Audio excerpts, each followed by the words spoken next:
Welcome to Good Goodbyes, the Funeral Facts podcast. We are really glad you found us. In this podcast, me, Simon, a funeral director, and me, Tina, I'm an independent celebrant. We're going to discuss all things funeral in an informal space to demystify what happens when we say goodbye. Based on your questions and queries, Si and myself are two industry professionals that are going to chat through the hows, whats and wherefores. We actively work in the funeral industry in Devon in the UK. So, we hope you enjoy the episode ahead. Welcome to Good Goodbyes.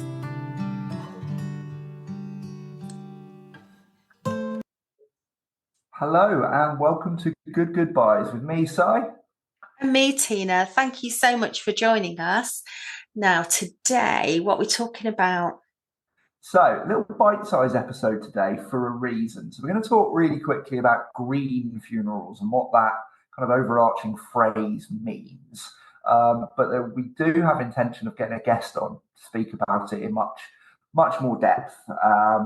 But it's a question that's been asked a few times. We thought we should touch on it at least and talk to you about what green looks like when it comes to a funeral. And these type of funerals, they do get different phrases nowadays. You get green funeral, eco funeral, natural funeral. They kind of get different labels, so don't they? Yeah, absolutely. And I think that's why I kind of wanted to do this episode, because you kind of hear about natural burials, but you think, well, what could be a green cremation? There must be an option for that. And I think what I say to people is that green comes from every aspect, not the end product. So we're looking at the types of flowers even that you may choose. Rather than being set in oasis in a plastic tray, you have flowers that are longer stemmed and tied, because then everything's sort of compostable.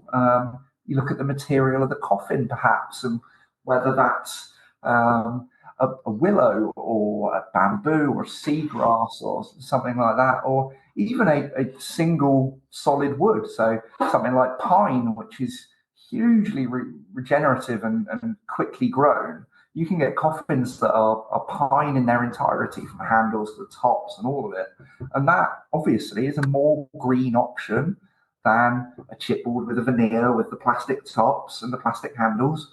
So I think, the green is very much an every aspect kind of consideration when it comes to funerals, rather than a natural burial, which is an end point. I think you have to look at it all in order to make it. Yeah. Green. And I think people out there listening to this, some people will be on a continuum. They'll be right down the far end of, this is very important to them and want every aspect of everything to be eco-friendly. And other people will be somewhere in the middle thinking, well, I don't want to add to the plastics of the world, but I don't feel as strongly as some other people might feel about having such an eco-green natural event. And other people are like, I just would like to be in the natural woodland.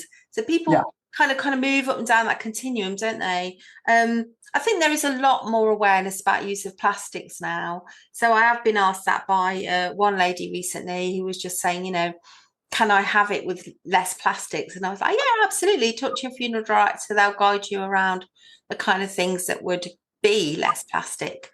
So, there's a whole wealth of choice out there, really. Yeah, there really is. And I think what I always say when green on eco comes up with a client is, okay, then we're going to be doing something at the church next door, are we? Because every aspect, if you're looking at it, has to fit into that category. So rather than driving, 100 people 20 miles to the local crematorium, why aren't we holding a celebration of this person's life in the church next door where people can walk to locally? Yeah. If we're looking at eco, we need to look at it across the board, really. Yeah. I mean, transport is a big kind of thing, really. Look how many people you've got driving around, and this idea of having the ceremony, if you're not religious, in one place, and then the person leaves, and that's the goodbye, and then you remain there for the wake, is going to stop a lot of people driving around. So that is definitely a factor.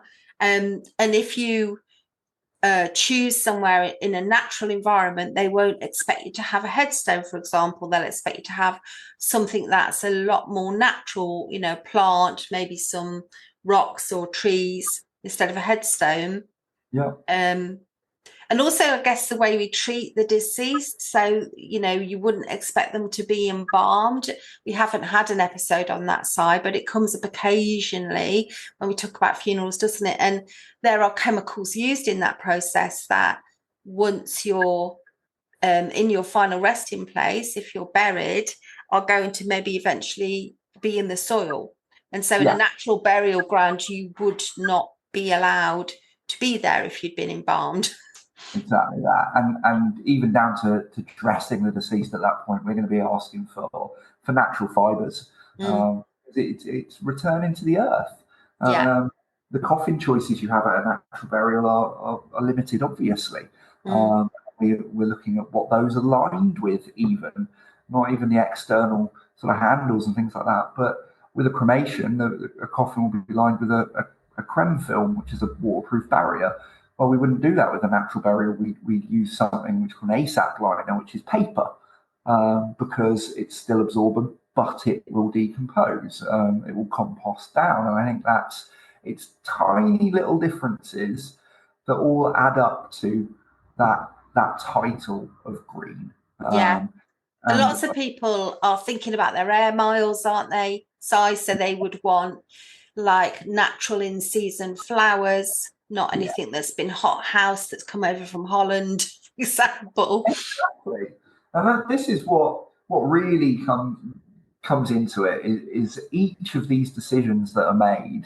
If you want to be truly eco, there's no point in 50 cars driving 20 miles to have a willow coffin you've bought from Bangladesh. That's not eco. That's not how it works. So from a green point of view, it really, like you said, it's that continuum. It's that conversation of, look, if this is really, really important to you, then we absolutely can facilitate it and make sure it is as low carbon footprint, as eco as possible, with products that are grown and manufactured less than 50 miles from my door, in the case of Musgrove willow, Somerset willow, at a natural burial area 2 miles away. That's as good as it's going to get. But we need to make all of those choices, because otherwise, is it really green? I know. I mean, thinking even of orders of service, do you just project them onto a screen, which is probably much more eco-friendly than getting everything printed?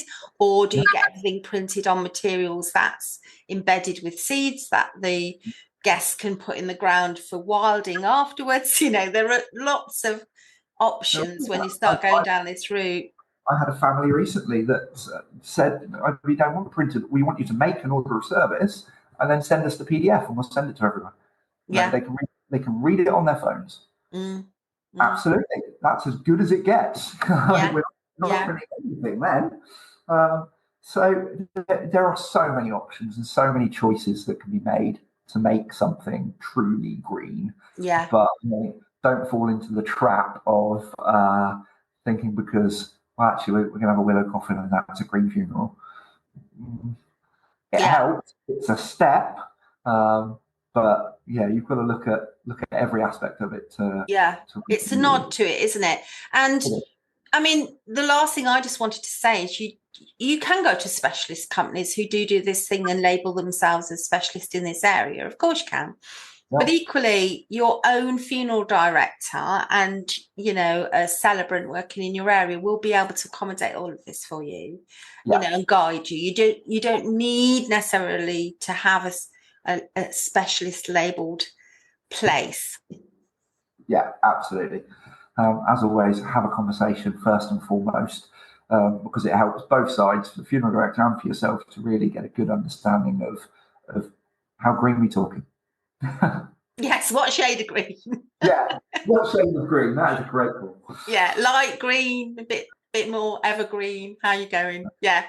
So, thanks for joining us for this little chat about eco green and natural funerals.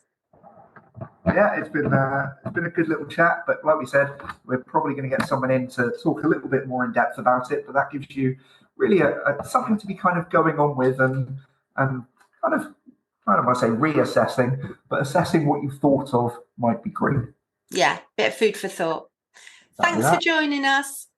Thanks all. Take care. You've been listening to Good Goobyes, the Funeral Facts podcast. Please do like, subscribe, comment and share. Drop any questions on our social media, on Instagram, or in the text option in the show notes. Si and I are qualified professionals, but we always advise our clients to seek any additional support from medical practitioners if they need to. And we hope you enjoyed this episode. Stay well and be kind to one another.